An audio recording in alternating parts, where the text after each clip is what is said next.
السلام علیکم ورحمۃ اللہ وبرکاتہ نحمدہ ونصلی علی رسولہ الکریم۔ امید کرتی ہوں کہ آپ سب اللہ تعالیٰ کے فضل و کرم سے خیر و عافیت کے ساتھ ہوں گے۔ ایک بار پھر سے آپ سب کو اپنے چینل ایزی قرآن لیسنز پر دل کی گہرائیوں سے خوش آمدید کہتی ہوں۔ آج ہم پڑھیں گے سورہ بقرہ کی آیت نمبر 88 اور آیت نمبر 89۔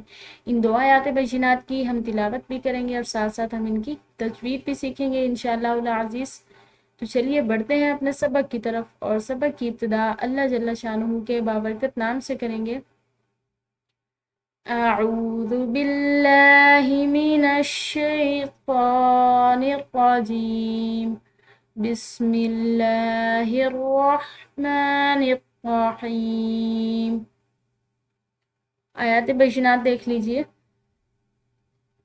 وَقَالُوا قُلُوبُنَا غُلْفٌ، ٹھیک ہے، آگے یہ وقف مطلق کی چونکہ علامت لگی ہوئی ہے تو یہاں پر ہم وقف کریں گے۔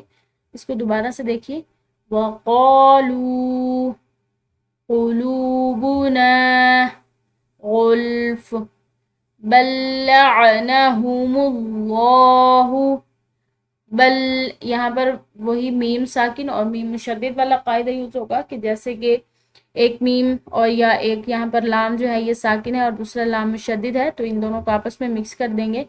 بل لعنہم اللہ، ٹھیک ہے، بل لعنہم اللہ، لفظ اللہ کی لام جو ہے یہ پچھلے حرف کے یعنی کہ میم کے جو ہے یہ ضمہ کے ساتھ یعنی کہ پیش کی وجہ سے جو ہے اس کو موٹا پڑا جا رہا ہے، ٹھیک ہے، پچھلے حرف کے پیش ہونے کی وجہ سے اس کو موٹا پڑا جا رہا ہے۔ لعنہم اللہ بکفرہم فقلیلا ما یؤمنون، یہاں پر دیکھیں بکفرہم فقلیلا، یہاں پر تنوین کے بعد اگر میم، نون، واو اور یا ان چار حروف میں سے کوئی بھی حرف آتا ہے تو وہاں پر جو ہے وہ ادغام بالغنہ یعنی کہ اس تنوین کو اگلے حرف میں ملا کر پڑھا جاتا ہے، تو اس کو ادغام بالغنہ یا ادغام ناقص بھی کہا جاتا ہے، اور یہ ساری چیزیں جو ہیں یہ غنہ کے ساتھ ہوتی ہیں۔ فَقَلِيلًا مَا يُؤْمِنُونَ، ٹھیک ہے، اگلی آیت مبارکہ دیکھیے۔ وَلَمَّا جَاءَهُمْ، یہاں پر میم مشدد ہے، میم پر غنہ ہوگا۔ وَلَمَّا جَاءَهُمْ، حمزہ کے اوپر چونکہ یہ بڑی مد لگی ہوئی ہے تو اس کو کھینچتے ہوئے پڑھا جائے گا۔ جَاءَهُمْ کتاب من عند اللہ، اس کو دوبارہ سے دیکھیں، کتاب، یہاں پر بھی با کے اوپر یہ تنوین ہے اور اس کے بعد یعنی کہ ان چار حروف میں سے یا، واو، میم اور نون میں سے ایک حرف میم موجود ہے، تو اس تنوین کو جو ہے یہ میم میں ملا کر یہاں پر ادغام بالغنہ یا ادغام ناقص جو بھی کہہ لیں تو وہ یہاں پر ہم کریں گے۔ کتاب من عند اللہ، عین یہاں پر نون ساکن ہے، اس کے بعد دال حروف اخفاء میں سے ایک حرف ہے، عند اللہ، ٹھیک ہے، اور لفظ اللہ کی لام جو ہے یہ باریک پڑی جا رہی ہے کیونکہ اس سے پچھلے حرف پر کسرہ ہے، زیر ہے۔ عند اللہ مصدق لما معهم وكانوا من قبل، اس کو دوبارہ سے دیکھ لیجئے، مصدق لما، قوف اس کی تنوین لام کے ساتھ یعنی کہ یہ لام مشدد ہے تو اس کے ساتھ جو ہے یہ لام کی یہ قوف کی تنوین جو ہے یہ اس کے ساتھ ملے گی۔ مصدق لما معهم وكانوا، اب یہ جو آیات کے درمیان یہ چھوٹی سی اس طرح کی لام بنی ہوئی ہوتی ہے جس کو ہم نورانی قاعدہ میں لام الف کر کے پڑھتے ہیں، ٹھیک ہے، تو جہاں پر بھی ہوگی وہاں پر رکنا جو ہے جائز نہیں ہے کیونکہ رکا جو ہے اگر کوئی انسان جو ہے تھک کر اگر کسی کی وجہ سے سانس ٹوٹ جائے تھک جائے تو پھر تو رکنے کی اجازت ہے، لیکن پھر بھی پڑھتے ہوئے جو ہے نا پچھلا حرف دوبارہ سے اس کے ساتھ ملا کر پڑھا جائے گا، اور یہ عام تلاوت کا انداز جو ہے، ٹھیک ہے۔ قرآن اگر ہم نماز میں ہیں تو پھر اس طرح نہیں پڑھیں گے، بلکہ نماز میں اگلا ہی حرف پڑھا جائے گا۔ تو اس لام الف کو جو ہے اس پہ نہ رکنے کی وجہ یہ ہے کہ کیونکہ یہاں پر جو ہے نا کچھ باتیں ایسی ہوتی ہیں عربی لغات میں یا دوسری بھی زبانوں میں کہ اگر ہم کسی لائن کو بولتے ہوئے، کسی فقرے کو، کسی عبارت کو بولتے ہوئے درمیان میں رکیں کسی ایسے مقام پر جہاں پر رکنے کا مقام نہیں تھا، تو وہاں پر جو ہے معنی الٹ پلٹ ہو جاتے ہیں، یعنی کہ یہ خدشہ ہوتا ہے اور کہ معنی کچھ کا کچھ ہو جائے۔ جیسے کہ مثال کے طور پر اگر ہم کسی کو کہیں اٹھو مت بیٹھو، ٹھیک ہے، اگر ہم اٹھو کے بعد جو ہے رک جائیں گے اور مت بیٹھو، ٹھیک ہے، تو یہاں پر اٹھنے کا تو کہا جا رہا ہے لیکن بیٹھنے سے روکا جا رہا ہے۔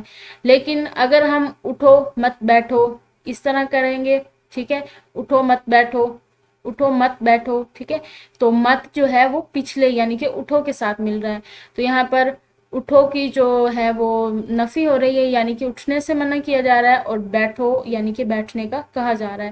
اٹھو مت بیٹھو، اگر ہم اٹھو کے بعد رک جائیں گے تو پھر جو ہے معنی بالکل الٹ ہو جائے گا۔ اسی طرح قرآن کریم میں بھی ہے کہ اگر جہاں پر یہ لام الف ٹائپ کا جو چھوٹا سا حرف ہے یہ لکھا ہوا ہوتا ہے، تو وہاں پر اگر ہم رکتے ہیں تو اس کا خدشہ یہی ہوتا ہے کہ معنی کچھ کا کچھ ہو جائے، لہٰذا یہاں پر رکنا نہیں چاہیے۔ امید کرتی ہوں کہ آپ کو یہ بہت بہترین طریقے سے سمجھ آ گیا ہوگا۔ تو چلیے آگے پڑھتے ہیں۔ معہم وکانوا من قبل، من یہ نون جو ہے ساکن، ٹھیک ہے، اس کے بعد یہ موٹی قوف، قوف ہلکی قوف، ٹھیک ہے، یہ موٹی قوف جو ہے یہ حروف اخفاء میں سے ایک حرف ہے، تو یہاں پر بھی ہم اخفاء کریں گے۔ من قبل، با حروف قلقلہ میں سے اس کو ہلاتے ہوئے پڑھیں گے۔ من قبل یستفتحون، یستفتحون علی الذین کفروا، اس کو دوبارہ سے دیکھ لیجئے۔ من قبل یستفتحون علی الذین کفروا فلما، میم مشدد ہے، ٹھیک ہے، یہاں پر ہم غنہ کریں گے۔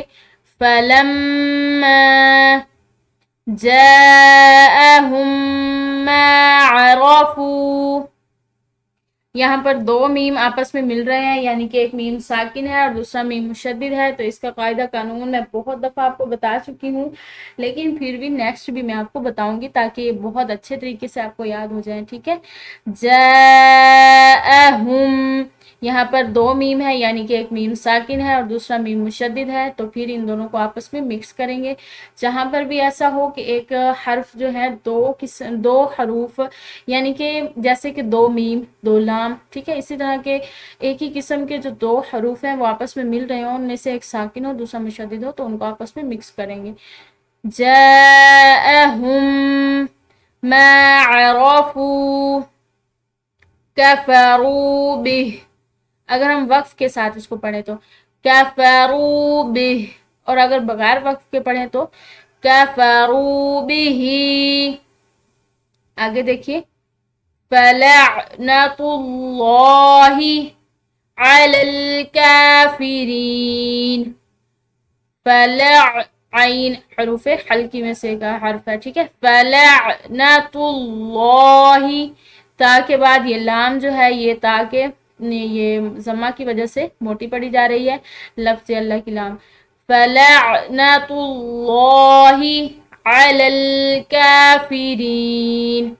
اس کے ساتھ ہی ہمارا آج کا سبق اختتام کو پہنچا۔ آپ سے ملاقات ہوگی انشاءاللہ اگلے سبق میں، تب تک کے لیے اپنا زیادہ سے زیادہ وقت قرآن کریم کے سوچنے سمجھنے اور اس کے احکامات پر عمل کرنے میں گزاریے۔ جزاکم اللہ خیرا، خدا حافظ۔